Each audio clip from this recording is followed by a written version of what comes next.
পুরুষ ও স্ত্রী নির্বিশেষে সবাই নিজেদেরকে সাজিয়ে তুলতে ভালোবাসে। আর সাজসজ্জার একটি অন্যতম বিষয় হলো নিজেদের দৈহিক সুগন্ধ বৃদ্ধি করা। প্রাচীনকাল থেকেই মানুষ বিভিন্ন প্রাকৃতিক সুগন্ধের দ্বারা নিজেদেরকে সৌরভিত করে তোলে। আর এই সুন্দর গন্ধ মানুষকে একে অন্যের প্রতি আরও আকৃষ্ট করে।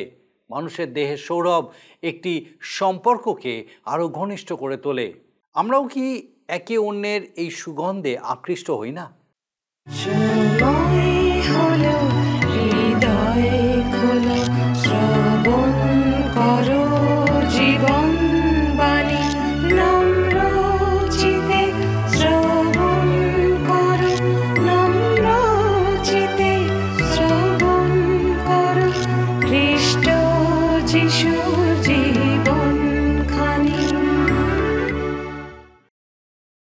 নমস্কার, জীবনবাণী অনুষ্ঠানে আপনাকে স্বাগত জানাই।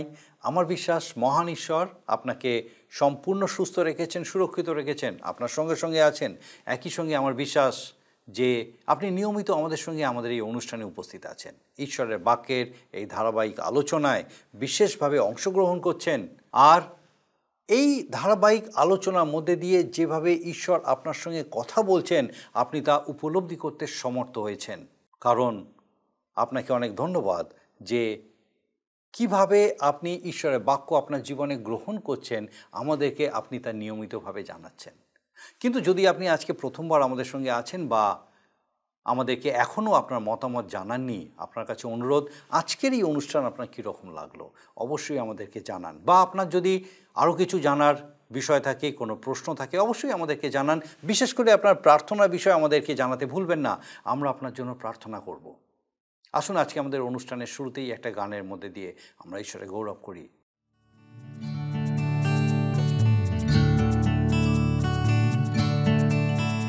ওহে শ্রান্ত জন, ওহে ভ্রান্ত জন, এসো হে যিশুর কাছে। অসীম জীবন সুখের লগন, অসীম জীবন সুখের লগন আছে হেথায় আছে। ওহে শ্রান্ত জন, ওহে ভ্রান্ত জন।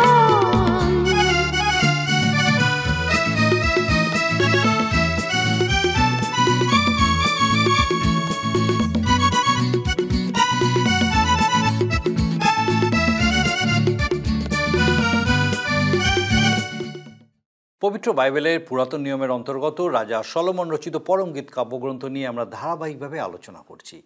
একটি গ্রাম্য পরিশ্রমী তরুণীর সঙ্গে একজন সুপুরুষ মেষপালক যুবকের প্রেমের কাহিনী এই পুস্তকে বলা হয়েছে। কিন্তু এই প্রেমের একটি ঐশ্বরিক দৃষ্টিকোণ আছে, যার বিষয়ে আমরা সমানভাবে অধ্যয়ন করছি। দ্রাক্ষাক্ষেত্রে ও মেষবিথানে সর্বক্ষণ পরিশ্রমের ফলে এই তরুণীর স্বাভাবিক সৌন্দর্য চাপা পড়ে গেছিল, কিন্তু তার সেই প্রকৃত রূপ যুবকের দৃষ্টি এড়িয়ে যায়নি। আমাদের গত পর্বে তাকে তরুণীর রূপের বর্ণনা দিতে গিয়ে তাকে ফৌরনের রথের ঘোড়ার সৌন্দর্যের সঙ্গে তুলনা করতে দেখেছি। আজকেও আমরা দেখব যে সে সেই তরুণীর বিষয়ে আর কি লক্ষ্য করেছে। যুবক তার রূপের বর্ণনা দিতে গিয়ে বলেছে তার গাল, তার গলা কত সুন্দর। তার ইচ্ছে হচ্ছে তাকে গয়না দিয়ে তাকে সাজিয়ে তুলতে। সে চায় যেন এই তরুণী তার বধূ হয়। আত্মিকভাবে এই বর হচ্ছেন প্রভু যীশু খ্রিস্ট এবং বধূ হচ্ছে মণ্ডলী, খ্রিস্টের দেহ। খ্রিস্ট কি মণ্ডলীর সৌন্দর্য দেখতে পেয়েছেন?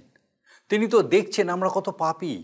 সেই তরুণীর যে স্বাভাবিক সৌন্দর্য ছিল সেইটুকু আমাদের নেই, কিন্তু তবু তিনি আমাদেরকে প্রেম করেছেন, আমাদেরকে আত্মিকভাবে অলংকারিত করতে চেয়েছেন।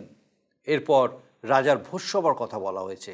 বর তার সমস্ত অতিথিদেরকে সেই ভোজে নিমন্ত্রণ জানিয়েছেন।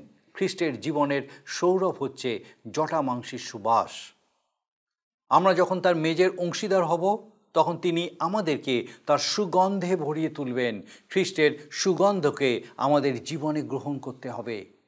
এবারে বধূকে আমরা একটি অত্যন্ত অন্তরঙ্গ উক্তি করতে দেখি। সে বলছে যে তার প্রিয় অর্থাৎ বর হচ্ছে তার বক্ষের মধ্যে রেখে দেওয়া একগুচ্ছ গন্ধরস।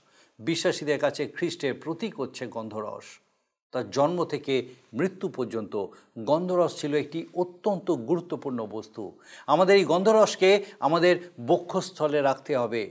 বধূ বরের বিষয়ে যে আনন্দ অনুভব করেছে তারই বর্ণনা করে চলেছে। সে বলেছে যে তার প্রিয় হচ্ছে ওয়েনগদি অঞ্চলের দ্রাক্ষা ক্ষেত্রে জন্মানো মেদির পুষ্পগুচ্ছের মতো, মেদি বা মেহেন্দি যাকে হেনাও বলা হয়, সেই গাছের ফুলের গন্ধ যেমন সুন্দর, তার রঙও অত্যন্ত উজ্জ্বল এবং সুন্দর।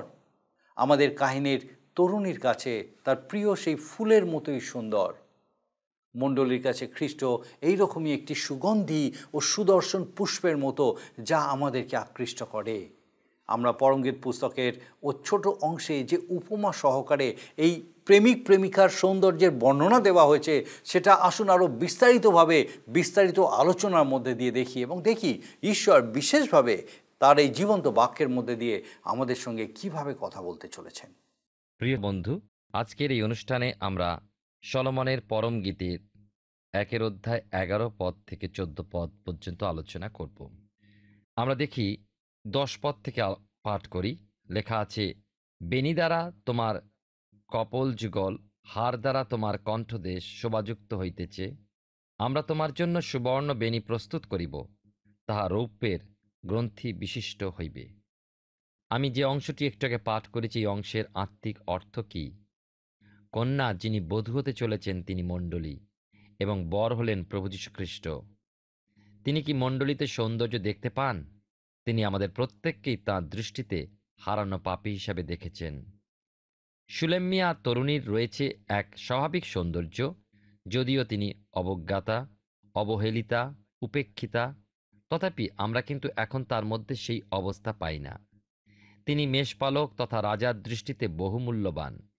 সত্যি, আমাদের মধ্যে এমন কিছুই নেই যার দ্বারা আমরা খ্রিস্টের সামনে দাঁড়াতে পারি বা তাঁর যোগ্য হতে পারি।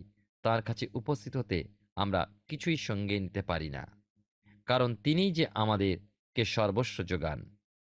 এই একই চিত্র ইসরায়েল সন্তানদের উদ্দেশ্যেও প্রকাশিত। তিনি যখন ইসরায়েল সন্তানদের উদ্ধারার্থে এসেছেন, তিনি একথা বলেননি, আমি তোমাকে মুক্তি প্রদান করেছি এই জন্য যে তুমি এক মুখ্য জাতি, মিস্রীয়দের হতেও উচ্চে তারা উচ্চ ছিল না। বাস্তবিক তারা ক্ষুদ্র ও নিকৃষ্ট। কি তিনি একথাও বলেননি, হে ইসরায়েল আমার প্রজাবর্গ, তুমি আমার কাছে অতি বিশ্বস্ত, তাই আমি তোমার মুক্তি প্রদান করছি? না, তারা ছিল অবিশ্বস্ত, একেবারে বিশ্বাসবিহীন, মূর্তি পূজার অনুগামীও হয়েছিল, ঈশ্বরকে পরিত্যাগকারী হয়েছিল। ঈশ্বরের প্রতি তারা পৃষ্ঠ প্রদর্শনকারী এবং অনৈতিকতায় জীবনযাপনকারী।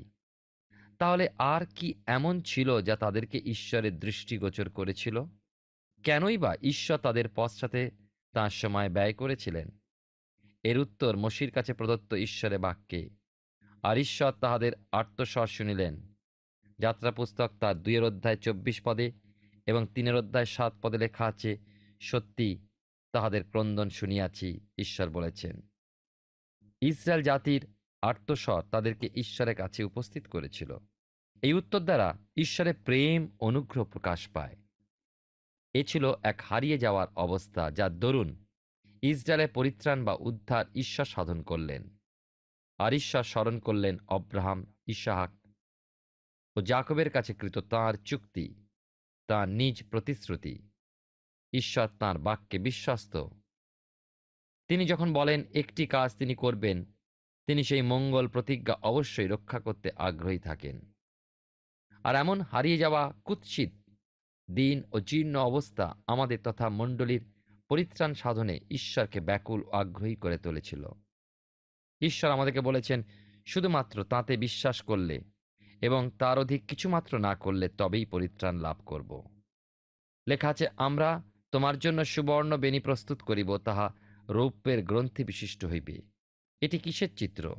আমাদের স্বর্গীয় বর তাঁর বিশ্বাসীদের জন্য কি করবেন, এখানে তাই চিত্রিত হয়েছে। ইফিসীয় পত্রের 5 অধ্যায় তা স্পষ্ট ব্যক্ত করেছেন। খ্রিস্ট মণ্ডলীকে প্রেম করলেন এবং মণ্ডলীর জন্য নিজেকে প্রদান করলেন। কেন এমন করলেন তিনি? যেন মণ্ডলীকে ঈশ্বরের বাক্যের জল দ্বারা ধৌত করে শুদ্ধ পবিত্র করতে পারেন। এ হলো প্রকৃতই এক অলৌকিক আত্মিক ক্ষার পদার্থ। তিনি এই মতো করেছিলেন যেন মণ্ডলীকে কলঙ্ক সংকোচহীনভাবে পবিত্র, নিষ্কলঙ্ক, মহিমান্বিত ও প্রতাপান্বিত অবস্থায় নিজের কাছে উপস্থিত করতে পারেন। কি ঘটেছিল মণ্ডলীতে? ঈশ্বর প্রভু তাকে মুক্তি প্রদান করেছেন। আমাদের মুক্তি বা স্বাধীনতা প্রদানার্থে তাকে আমাদের জন্য বহু ক্লেশদায়ক মূল্য প্রদান করতে হয়েছে। আমাদের হতে আমাদের পাপগুলো বিয়োগপূর্বক তার নিজস্ব ধার্মিকতা যোগ করেছিলেন। তাই আমরা খ্রিস্টের ধার্মিকতায় আবৃত হয়েছি।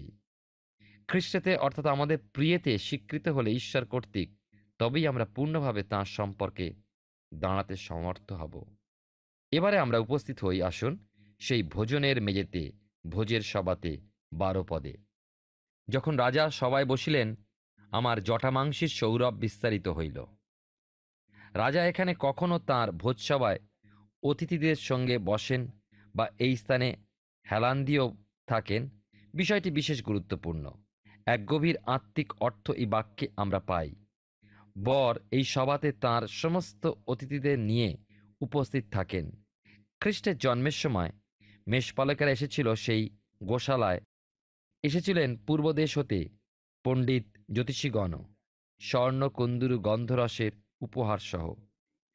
গীতসংহিতায় 23 গীতে 5 পদে দাউদ তার আন্তরিক মানুষের ভাবেতে এই সবাই উপস্থিত থেকে লিখছেন, তুমি আমার শত্রুগণের সাক্ষাতে আমার সম্মুখে মেজ সাজাইয়া থাকো।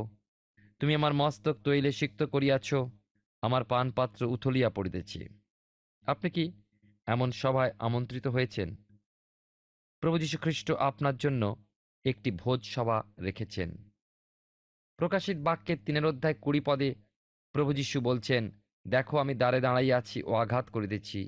কেউ যদি আমার রব শোনে ও দ্বার খুলিয়া দেয়, তবে আমি তাহার কাছে প্রবেশ করিব ও তাহার সহিত ভোজন করিব এবং সেও আমার সহিত ভোজন করিবে। বলুন তো, কেন আপনি এই ভোজসভায় অংশগ্রহণ করছেন না? একজন ভদ্রলোকের সৌভাগ্য হয়েছিল কিং আর্থারের ভোজসভায় অংশগ্রহণের। এমন হলেও তা কি খ্রিস্টের ভোজসভায় অংশগ্রহণের সমান? তা নয়। খ্রিস্টের সঙ্গে ভোজসভায় যোগদান বাস্তবিকই ধন্য হওয়ার বিষয়। লেখা আছে, যখন রাজা সভায় বসিলেন, আমার জটামাংসির সৌরভ বিস্তারিত হইল। এই যে জটামাংসির সৌরভ, তা হলো খ্রিস্টের জীবনের সৌরভের প্রতীক। কি আশ্চর্য, তাই নয় কি? তাঁর সঙ্গে যুক্ত থাকলে আমাদের জীবনেও সেই সুগন্ধ পূর্ণ হয়ে যায়। তাঁর ভোজসভায় অংশগ্রহণ আমাদের জন্য তা সাধন করে। প্রভুর ভোজের আমরা দেখি আদেশ বিশেষ গুরুত্বপূর্ণ অনুষ্ঠান, গুরুত্বপূর্ণ উপাসনা, যদি সত্যি খ্রিস্টের সঙ্গে পূর্ণ সহভাগিতা থাকে। কিন্তু যদি শুধুই একটা বাহ্যিক অনুষ্ঠান হিসাবে তা গ্রহণ করেন, খ্রিস্টের সঙ্গে প্রকৃত যোগাযোগ না থাকে, তবে প্রভুর ভোজ আপনার ব্যর্থই হয়। কি অদ্ভুত সুন্দর! আমাদের সকল খ্রিস্ট বিশ্বাসীর জীবনে প্রয়োজন খ্রিস্টের সৌরভ।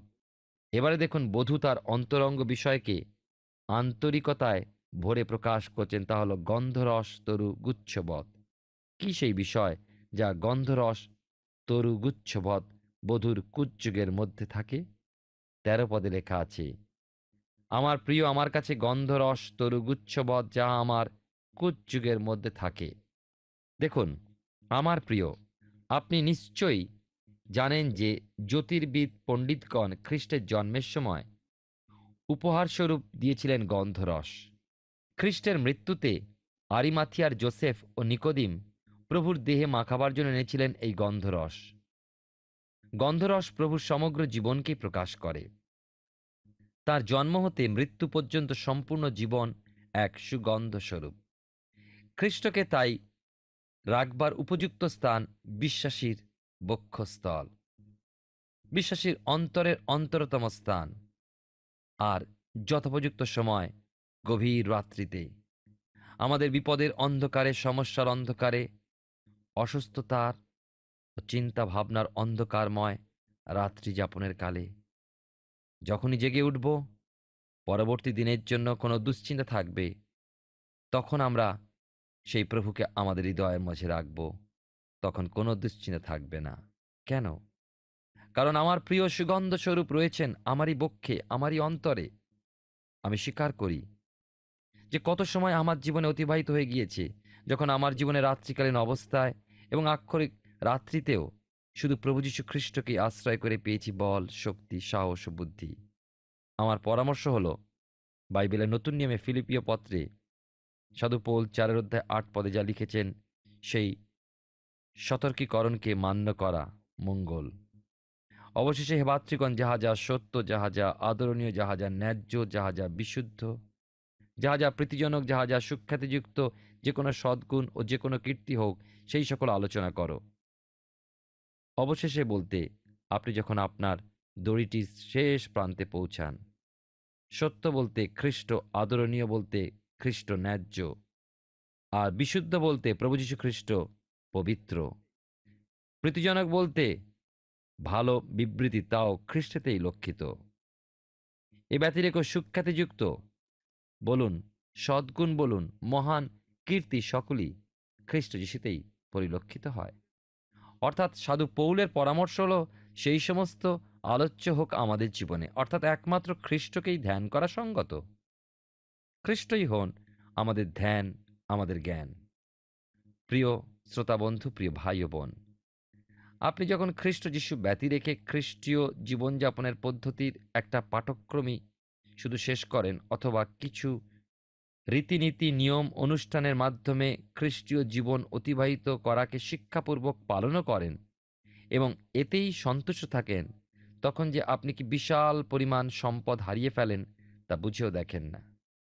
তাকে পাওয়া জীবনে এক পরম পাওয়া, শ্রেষ্ঠ উদ্দীপনা উত্তেজনার স্থল তিনি।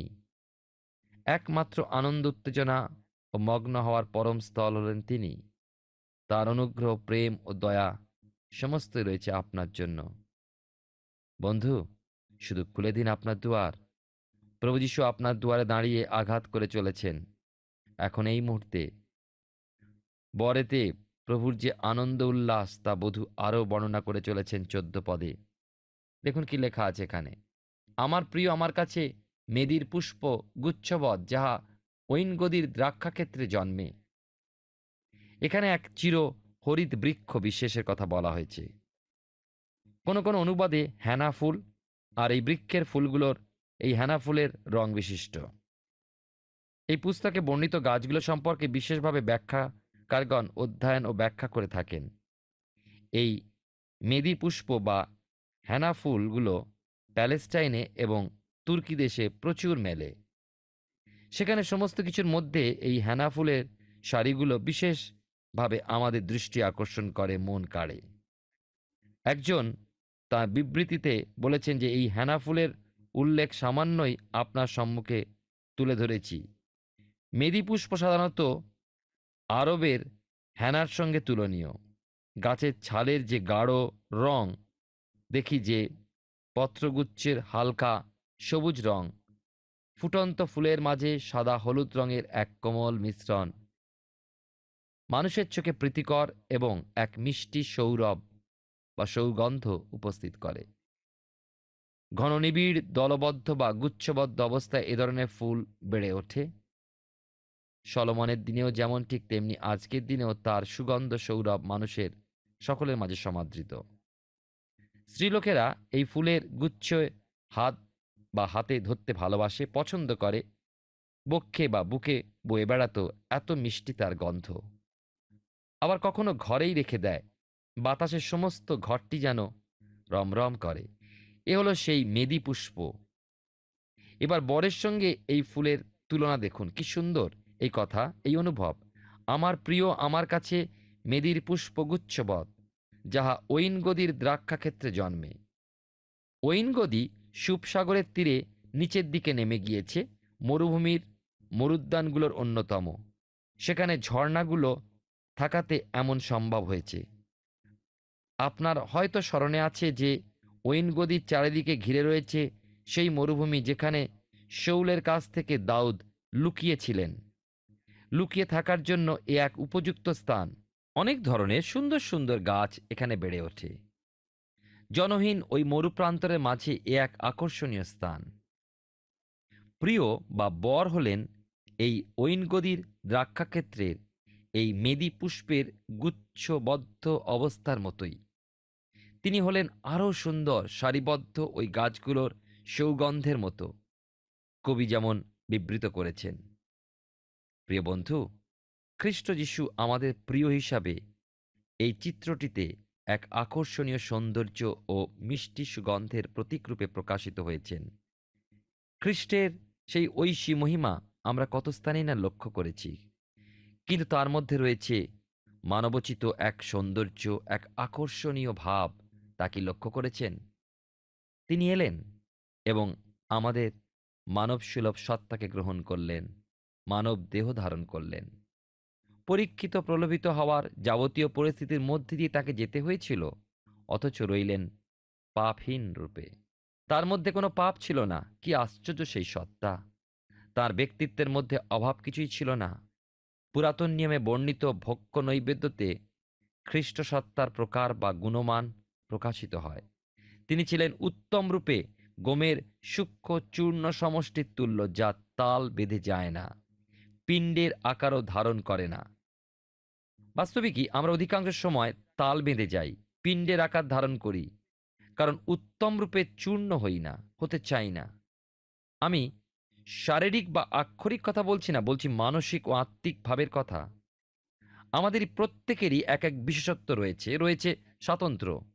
এক ব্যক্তি আর এক ব্যক্তিকে বলে, তুমি জানো আমাদের প্রত্যেকের মধ্যেই আছে স্বাতন্ত্র্য। অপর ব্যক্তির উত্তর আসে, আমি তা জানি না, আমি বেশ জানি আমার কোনো বিশেষত্ব নেই, নেই কোনো স্বাতন্ত্র্য।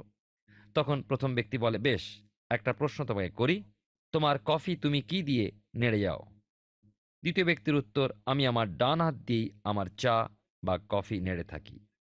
আর এবার প্রথম ব্যক্তি উল্লাসে বলে উঠলে, সেখানেই তোমার বিশেষত্ব, সেখানেই তোমার স্বাতন্ত্র্য, কেননা অধিকাংশ মানুষই চামচ ব্যবহার করে। তাহলে দেখুন, আমরা আমাদের চা কফি নাড়ি চামচ দ্বারা, হাত তো ব্যবহার করি না। কিন্তু স্বতন্ত্রতা রয়েছেই। প্রত্যেককে লক্ষ্য করবেন, কোনো না কোনো বিশেষ বিষয় তার কিছু না কিছু বিশেষত্ব থেকেই থাকে। প্রভু যীশু কিন্তু কিছুই ধরে রাখেননি নিজের বলে। তিনি চূর্ণ বিচূর্ণ করে নিজেকে শস্য চূর্ণের মতন ভেঙে গুঁড়ো করে ফেলেছেন। কোনো ঢেলা আর নেই, পিণ্ড বা তাল বেঁধে যাওয়ার মতো কিছু নেই। তিনি সুন্দর, তিনি সিদ্ধ, তিনি সৌন্দর্য শ্রেষ্ঠ, পূর্ণ সিদ্ধ। তিনি মেদি পুষ্পগুচ্ছের মতো, যার প্রতি যোহন বাপ্তাইজক প্রবল আগ্রহ ও গভীর মনোভাব সহ বলে উঠেছিলেন, ওই দেখো ঈশ্বরের মেষশাবক, যিনি জগতের পাপভার লইয়া যান। তার স্বর যদি আপনি শোনেন, প্রভুর বাক্যে যদি আপনি মনোনিবেশ করেন, আপনার আত্মা জীবিত থাকবে। কি বলেন সঙ্গীতকার প্রভুকে উপলব্ধি করার প্রসঙ্গে 34 গীতে 8 পদে, আস্বাদন করিয়া দেখো সদাপ্রভু মঙ্গলময়। প্রভু যীশু খ্রিস্ট এক বলিদান। তিনি আমাদের প্রেমপূর্বক আমাদের জন্য ঈশ্বরের উদ্দেশ্যে সৌরভের নিমিত্ত উপহার ও বলিরূপে নিজেকে উৎসর্গ করেছিলেন। সাধু পৌলের ভাষায় বাইবেলের নতুন নিয়মে ইফিসীয় পত্রের 5 পদে এই খ্রিস্টীয় বলিদানের বিষয় আমরা পাই। তিনি হোমবলিকে প্রকাশ করছেন, যা স্বর্গের প্রতি উত্থিত হয়ে যায় আপনার এবং আমার জন্য। প্রভু যীশু খ্রিস্ট যা করেছেন সেই সমস্তের মধ্যেই ঈশ্বর পূর্ণরূপে প্রীত, সেই কথাই প্রকাশ করে এই সমস্ত নৈবেদ্য ও বলিদানগুলো। খ্রিস্ট যীশু সেই সমস্ত বিষয়ের বাস্তব রূপ। তাই তো পিতা ঈশ্বরের মুখনির্গত বাণী শুনতে পাই, ইনি আমার প্রিয় পুত্র, ইহাতেই আমি প্রীত। না, ঈশ্বর আমার নাম বা আপনার নাম বলেননি, কিন্তু পিতা ঈশ্বরের আমরা সংঘোষণ যে তিনি যিশুতেই প্রীত। প্রিয় বন্ধু, প্রিয় ভাই ও বোন, এখন প্রশ্ন হলো, আপনি কি যিশুতে তৃপ্ত? প্রভু যীশু খ্রিস্টে সন্তুষ্ট? মানুষ সন্তুষ্ট হলে এদিকে ওদিকে দৌড়ায় না, অন্য কোনো কিছুতে তার তৃপ্তি লাভ করতে চায়, খুঁজে ফেরে নতুন কিছু। আজ আমরা জগতের সাধারণ জ্ঞান, কারিগরি বিদ্যা, এমনকি বাইবেল শাস্ত্র অধ্যয়নেও এমনই আচ্ছন্ন হয়ে পড়ি যে প্রভু যীশু খ্রিস্টের প্রতি দৃষ্টি করতে ভুলে যাই। কি আশ্চর্য! এই প্রভু যীশু খ্রিস্ট বারবার খ্রিস্ট ভক্তের মন বলে ওঠে, আমার প্রিয় আমার কাছে মেদির পুষ্প গুচ্ছবৎ, যাহা ঐনগদি দ্রাক্ষাক্ষেত্রে জন্মে। আরও এক প্রতীক লক্ষ্য করি, গুচ্ছ, মেদি পুষ্পের গুচ্ছ। বলা হচ্ছে যে মেদি পুষ্পের গুচ্ছ বৎ। পবিত্র শাস্ত্রে প্রভু যীশু খ্রিস্টের ঐক্যের উপরে বিশেষ গুরুত্ব প্রকাশিত হয়েছে। পিতার একজাত পুত্র এই প্রভু যীশু খ্রিস্ট, তিনি একমাত্র উত্তম মেষপালক, তিনি একমাত্র উত্তম দ্রাক্ষালতা, তিনি জগতের একমাত্র জ্যোতি, তিনি পিতার একমাত্র দাস, পাপের জন্য তিনি একমাত্র বলিদান। তিনি একমাত্র সত্য পথ, একই জীবন। তবু তা সিদ্ধ পূর্ণ ঐক্যের মধ্যে পাই একটা পূর্ণতা, যা সম্পূর্ণ নিঃশেষ হয়ে যাওয়া। তিনি সুগন্ধি পুষ্পগুচ্ছের মতোই, তার মধ্যে রয়েছে এক একতা, এক অনুপম ভাব, তার অদ্বিতীয়তা। আবার তার মধ্যে সমস্ত কিছু সংমিশ্রিত। ঈশ্বরের মেষশাবকের মধ্যে অগণিত আশীর্বাদের সংমিশ্রণ ঘটেছে। তার মধ্যে পাই অব্রাহামের বিশ্বাস, যাকবের বিশ্বাস উৎপাদনের সক্ষমতা, মোশির নম্রতা, এলিয়ের ঔৎসুক্য, ইয়োবের পবিত্রতা, যোহনের প্রেম। এই সমস্ত গুণাবলীর সংমিশ্রণ বা সংঘবদ্ধতা ঘটেছে খ্রিস্টেতে। আরও সংমিশ্রণ লক্ষ্য করবেন তার মধ্যে সত্য, ধার্মিকতা, প্রজ্ঞা, প্রেম, দয়া, বন্ধুত্ব, সম্মান, শক্তি, সার্বভৌমত্ব, বিনম্রতা, ধৈর্য, সহিষ্ণুতা, বিশ্বাস, সাহস, পবিত্রতা, সমস্ত আশীর্বাদ, অনুগ্রহ। যদি কোনোটি ছেড়ে দিয়ে থাকি তা এর মধ্যেই যুক্ত হবে। আসুন সেই খ্রিস্টের হাতে নিজের জীবনকে সমর্পণ করি, কেননা তিনি সর্বে সর্বা। ঈশ্বর আপনার জীবনে মঙ্গল করুন। আমরা পরমগীত পুস্তক থেকে ধারাবাহিকভাবে অধ্যয়ন করছি। আমার বিশ্বাস বিশেষভাবে আজকে মহান ঈশ্বর আপনার সঙ্গে কথা বলেছেন। সুলমীয় তরুণীর সঙ্গে অজ্ঞাত পরিচয় মেষপালক যুবকের ঘনিষ্ঠতা হলো আজকের আলোচ্য বিষয়। আমরা একে অপরের দৃষ্টিতে কত সুন্দর আমরা সেটাই এখানে দেখতে পাই। যুবক তরুণীর রূপের প্রশংসা করেছে এবং তাকে অলংকারে সুসজ্জিত করে তোলার ইচ্ছা প্রকাশ করেছে। তরুণীও যুবকের ঘনিষ্ঠ হয়ে যুবকের সুগন্ধে মেতে উঠেছে। মণ্ডলী যখন খ্রিস্টের ঘনিষ্ঠ হয় তখন সে খ্রিস্টের সুগন্ধে তার সৌরভে ভরে ওঠে। কিন্তু অন্যদিকে খ্রিস্ট কি মণ্ডলীর সৌন্দর্য দেখতে পান? মণ্ডলী কোনোভাবেই সুন্দর নয়, কিন্তু তবু খ্রিস্ট তাকে প্রেম করেছেন, তাকে সুসজ্জিত করে তুলেছেন। আমাদের সমস্ত অযোগ্যতা, অক্ষমতা সত্ত্বেও তিনি আমাদেরকে প্রেম করেছেন। আমরা আমাদের পরবর্তী পর্বে আমরা পরস্পরের সৌন্দর্যের প্রশংসা কিভাবে করতে পারি সেই বিষয়ে দেখব। আসুন এখন প্রার্থনায় যাব, আর আমি চাইব আপনি আমার সঙ্গে যোগ দিন। আসুন প্রার্থনা করি। করুণাময় স্বর্গীয় পিতা, ধন্যবাদ দিই প্রভু তোমার পবিত্র পরাক্রমের একটি বার তুমি আমাদেরকে এই সুযোগ দিয়েছিলে। তোমার জীবন্ত বাক্যের দ্বারা আমাদের সঙ্গে কথা বলেছ। বিশেষ করে আমাদের প্রত্যেক দর্শক বন্ধু, তাদের পরিবার পরিজন প্রত্যেককে তোমার চরণে সমর্পণ করি। প্রভু তোমার পবিত্র আত্মার পরাক্রমে প্রত্যেককে তোমাদের সুস্থির রাখো। বিশেষ করে প্রার্থনা করি প্রভু, যদি কেউ এই সময় কোনোভাবে অসুস্থ আছেন এবং বিশ্বাসে স্থির যে প্রভু তুমি তাকে সুস্থ করতে সমর্থ, স্বর্গীয় পিতা তোমার পবিত্র পরাক্রমে সেই বিশ্বাসের উত্তর তুমি তাকে পেতে সাহায্য করো। তোমার সেই পরাক্রান্ত অলৌকিক শক্তি তার অসুস্থ শরীরে উপলব্ধি করে তোমার গৌরব করতে সাহায্য করো। স্বর্গীয় পিতা আমাদের সেই দর্শক বন্ধু, তাদের পরিবার পরিজন প্রত্যেককে তোমার পবিত্র পরাক্রমে তোমাদের সুস্থির রাখো, বিশ্বাসে স্থির রাখো। যে পরিস্থিতি যতই কঠিন হোক বা যেভাবেই হোক না কেন, যেরকমই হোক না কেন, তুমি তাদেরকে ছেড়ে দাওনি, তুমি তাদের সঙ্গে আছো, তুমি তাদেরকে বহন করে নিয়ে চলেছো এবং সেই সমস্ত কঠিনতা দূর হতে চলেছে, কারণ তোমার আলোক তুমি তাদের জীবনে উদিত করেছো। স্বর্গীয় পিতা তোমার দয়ায় সেই প্রত্যেককে পূর্ণ করো, তোমার আশীর্বাদে পূর্ণ করো, প্রত্যেকের সঙ্গে সঙ্গে থাকো, তোমাতে স্থির রাখো। তোমার যিশু নামে ভিক্ষা দয়া করে শ্রবণ ও গ্রহণ করো, আমেন। ঈশ্বর ধন্যবাদ দিই যে তার মহা অনুগ্রহ তিনি আমাদেরকে তার এই জীবন্ত বাক্য অধ্যয়নের সুযোগ দেন। আর আমার বিশ্বাস আগামী দিনেও আপনি আমাদের সঙ্গে আমাদের এই জীবনবাণী অনুষ্ঠানে অবশ্যই উপস্থিত থাকবেন, যখন এইভাবেই ঈশ্বরের বাক্য আমাদেরকে আরও বেশি করে ঈশ্বরের নিকটবর্তী হতে সাহায্য করবে। ঈশ্বর আপনার মঙ্গল করুন। প্রিয় বন্ধু, আসুন আমরা আজকের প্রশ্ন উত্তরে আসি। গতকালের প্রশ্নের উত্তর অপশন ডি, সূর্য। আজকের প্রশ্ন, ঐনগদি কি? অপশন এ পর্বত, বি মরুদ্যান, সি দ্রাক্ষাক্ষেত্র, ডি নদী। প্রিয় বন্ধু, এই প্রশ্নের উত্তর আগামীকাল সন্ধ্যা 6টার মধ্যে option A B C D সহকারে আপনার নাম ও সম্পূর্ণ ঠিকানা সহ 9433497235 এই নম্বরে SMS বা হোয়াটসঅ্যাপে পাঠাবেন। যদি আপনার এই অনুষ্ঠান ভালো লেগে থাকে তাহলে এই নম্বরে একটি মিসড কল করুন, তাহলে আপনি পরের বারে বিজয়ী হতে পারেন।